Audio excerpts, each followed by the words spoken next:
तो कक्षा नौवीं संस्कृत का जो है हम 2024-25 का नमूना प्रश्न पत्र देख रहे हैं। पहला प्रश्न से ही शुरू करते हैं। पहला प्रश्न है उचित विकल्पम चित्वा लिखत।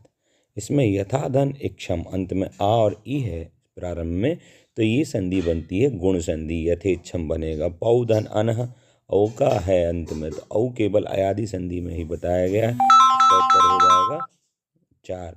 इसके बाद चलते हैं खलु धन एषः।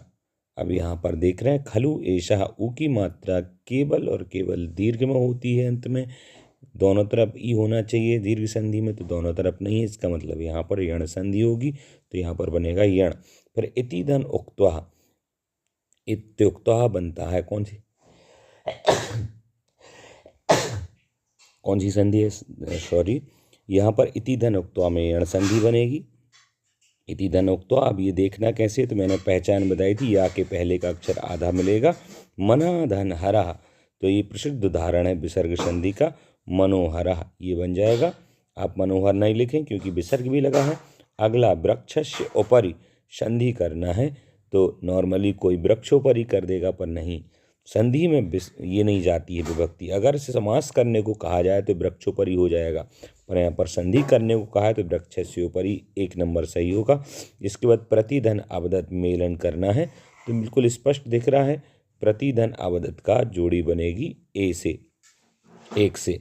इससे भी नहीं बनेगी क्योंकि यहाँ ताहलंत है, यहाँ ताहलंत नहीं है, ये भी गलत है। इससे बनेगी या के पहले का अक्षर आधा यण संधि के कारण से। अब यहाँ पर उचित विकल्प फिर से चुनना है। यहाँ पर प्रकृति प्रत्यय वाले प्रश्न है। बी उपसर्ग है, ये लोककृत धातु है और ल्यप प्रत्यय है, तो ल्यप प्रत्यय का केवल या बचता है ना, तो ये बनेगा बिलोक के शब्द। इसके बाद चलते हैं आधन गम धन ल्यप इति संयोगम कुरुत। इसका संयोग करना है, तो अपसर्ग पूर्वक गम धातु आगम्य बनेगा, स्पष्ट हो गया। इसके बाद चलेंगे लघुतम लघुतमम इति तस्य प्रकृति प्रत्ययम विभागम कुरुत, तो लघुतम का हो जाएगा लघुतमम का लघुधन तमप, ये उसका उत्तर हो जाएगा। अगला प्रश्न देखते हैं दुहधन तुमुन। दुहधन तुमुन का यहाँ से दोगधुम शब्द है, ये धातु है, दुह धातु है ये, और तुमुन प्रत्यय है, और कोई प्रत्यय है ही नहीं, इसका आंसर ये हो जाएगा। इसके बाद देखते हैं अगला प्रश्न प्रदीपः इत्यस्य अर्थः पूछे। प्रदीप का अर्थ क्या है, तो यहाँ पर उपसर्ग पूछा है। प्रदीप में जो उपसर्ग है वो प्रा है, प्रा पर उपसमादि में लिखतम इत्यत्र का प्रत्यय, लिखतम में किता प्रत्यय है जो भूतकाल के अर्थ में होता है। स सुंदरी बालिका अस्ति इत्यत्र विशेषणम अस्ति, तो विशेषण विशेष में जो विशेष है वो बालिका है और उसका विशेषता बताने वाला सुंदरी विशेषण है, तो इसका उत्तर हो जाएगा सुंदरी। अधोलिखता नाम विकल्प सहायता रिक्त स्थानानि पूर्यते। यहाँ पर खाली स्थान भरना है, पर खाली स्थान के लिए ये जो शब्द दिए गए इनमें से यदा चंदन स्वपत्न्या काशी विश्वनाथम प्रति धर्म यात्रा के विषय में वो जानता है, तदा सा क्रोधिता न अभवत न भव यत् तस्याः पत्नी तम गृह व्यवस्थायै कथित्वा, गृह व्यवस्था, ये मिस्टेक हो गया, गृह व्यवस्थायै कथित्वा सखी विषय भ्रमणाय गच्छति अपितु तस्याः यात्रायाः कृते मंगल कामनाम कुर्वन् कथयति। अब ये विभक्तियों के आधार पर आपको शब्द यहाँ पर सेट करने आ जाएंगे, नहीं तो नहीं आएंगे। कथयति यत् तव मार्गा शिवा अर्थात कल्याणकारिणः भवन्तु मार्गे काचिद् अपि बाधा तब कृते समस्या न उत्पादयेत् इतेन सिद्ध्यति यत् चंद्रः नारी स्वतंत्रताया समर्थकः आसीत्। ऐसा ये बन जाएगा। अब हम उचित विकल्प चुनने पर चलते हैं। स्पर्श वर्ण कितने हैं? स्पर्श वर्ण जो 5 वर्ग हैं, 5 वर्गों में 5 अक्षर हैं, तो स्पर्श वर्ण है 25। ल्यप प्रत्यय नास्ति, कौन से शब्द में ल्यप प्रत्यय नहीं, तो लोह सहस्रश में, क्योंकि ल्यप प्रत्यय धातु में लगता है, लोह कोई धातु नहीं है। माहेश्वर सूत्र कितने हैं? सब जानते, अयुण आदि हल तक 14 माहेश्वर सूत्र हैं। आयत्य स्वरस्य उच्चारण स्थान अकुह विसर्जनीय नाम कंठा, ये है। अधोलिखित पदेभ्यो भिन्न प्रकृति पदम चुनिए। इनमें से भिन्न प्रकृति पद वाला हंतव्य में तव्य, कर्तव्य में तव्य, तव्य तो सर्वस्व में तव्य प्रत्यय नहीं है। इसके बाद रमाया इत्रस्य विभक्ति का अस्ति, रमाया षष्ठी विभक्ति इसमें और पंचमी भी है, तो षष्ठी इसका आंसर हो जाएगा। अब देखते हैं आगे। कहा स्तंभश्च, यहाँ पर आपको जोड़ियाँ मिलाना है, तो मिलाइए भाई, किसने रोका जोड़ियाँ मिलाने से। ये देखते हैं। सरस्वती की जोड़ी वाणी से मिलेगी क्योंकि पर्यायवाची है।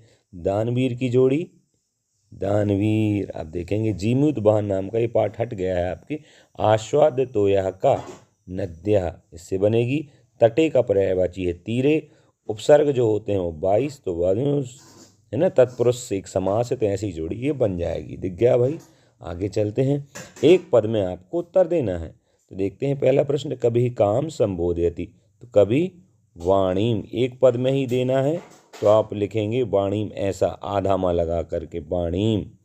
अगला प्रश्न देखते हैं, कुत्र दरिद्रता न भवेत्, तो दरिद्रता ये 4 पाठ का सुभाषित वाला पाठ है।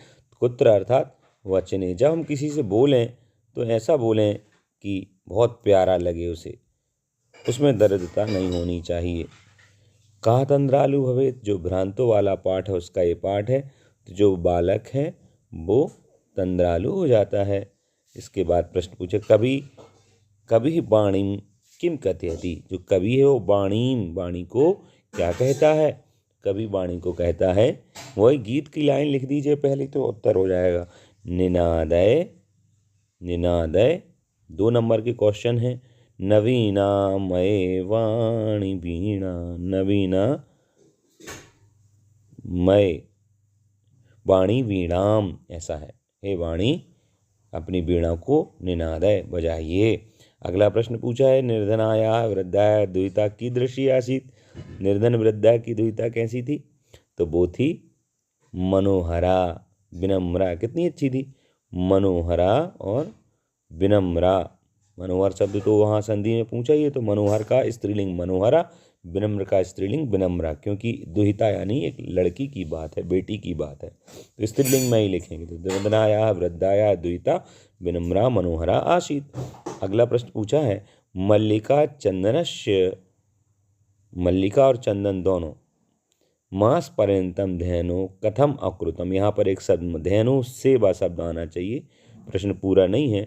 सेवाम कथम, मल्लिका और चंदन ने मास पर्यंत तक धेनु की सेवा को कथम अकृताम, कैसे किया, तो मल्लिका और चंदन ने मास पर्यंत तक धेनु सेवाम मेहनत करके किया। कैसे, गुड़ादिकम दत्वा, गुड़, गुड़ गुड़ खाते हैं ना, तो गुड़ आदि दिया उसको, गुड़ादिकम दत्वा।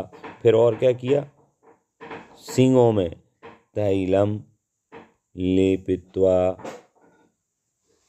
लेपित्वा कित्वा प्रत्यय, और तो कह रहे हैं खाने के लिए भी कुछ दिया, तो कह रहे हैं हाँ घासा दिकम दत्वा, ऐसे करके, है ना, आदि आदि करके हो जाएंगे। अब 8 मिनट का वीडियो हो गया है। काला कश्य क्षिप्रम अप्रियमाणस्य काला रसम पिबति।